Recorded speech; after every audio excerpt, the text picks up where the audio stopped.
राम राम मित्रांनो. तर आज वाघाला जायचं होतं शेतात. तर वाजले होते दुपारचे 2. तर चला म्हटलं आपली सायकल काढूया आणि निघूया आपल्या शेताकडे. तर काढली आपली सायकल. शेतात जात असताना आपल्या आत्याबाईंचे मध्येच घर येतं. तर चला म्हटलं घरी जाऊया. सायकल वगैरे लावून घेतली. तर घरात शिरताच मी मध्ये पाहिलं तर हे घुसतात काय होतं. घरामध्ये घुसतात वर बापरे.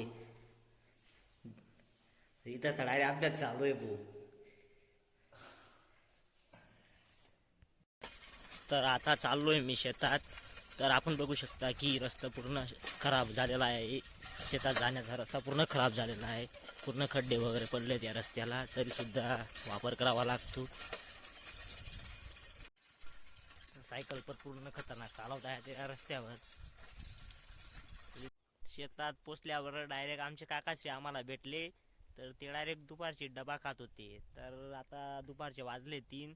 तर डबा खाण्याचा वेळ येऊन गेलाय त्यांचा. तर पूर्णपणे न्यारीचा टाइम झाला आहे. तर जेवण करता येते आता.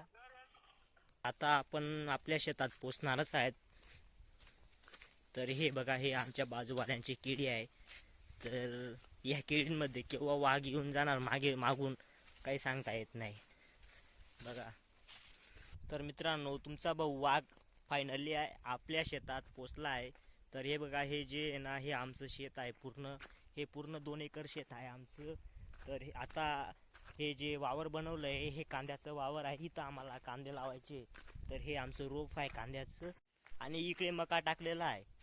तर 2 एकर वावरमध्ये आमच्या 2 विहिरी आहे. तर ही एक जुनी विहीर आहे आमची. आमच्या आजोबांच्या वेळेची विहीर आहे. आणि दुसरी विहीर इकडे आहे, तुम्हाला दाखवतो. ही दुसरी नवी विहीर आहे. ही आता 1 वर्ष झाले हिला खंदायला. तर हिला पूर्ण 3 लाख रुपये खर्च आला आहे खंदायला. अजून हिला बांधायची बाकी आहे. तर पूर्ण 4 लाखात पडणार आहे ही विहीर आम्हाला. तर इथं आमची मेथीची भाजी लावलेली. ही मेथीची भाजी लावलेली. आणि इकडे आंबे लावलेले आहेत आमचे. तर हे आंबे जे आहेत ना, हे स्वतः मी लावलेले आहेत.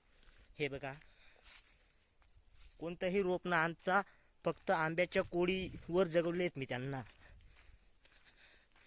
तर हा विहिरीचा दगडांचा गंजा.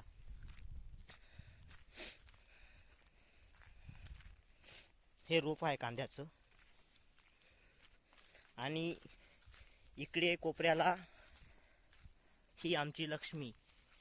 इथं दर्शन घेऊनच कोणत्याही कामाला सुरुवात केली जाते आमच्या या शेतात. आणि या बाजूला केळी लावले आहेत बघा. तर मित्रांनो, तुम्ही जर व्हिडिओ पूर्ण पाहिला असेल तर व्हिडिओला लाईक व चॅनलला नक्की सबस्क्राईब करा.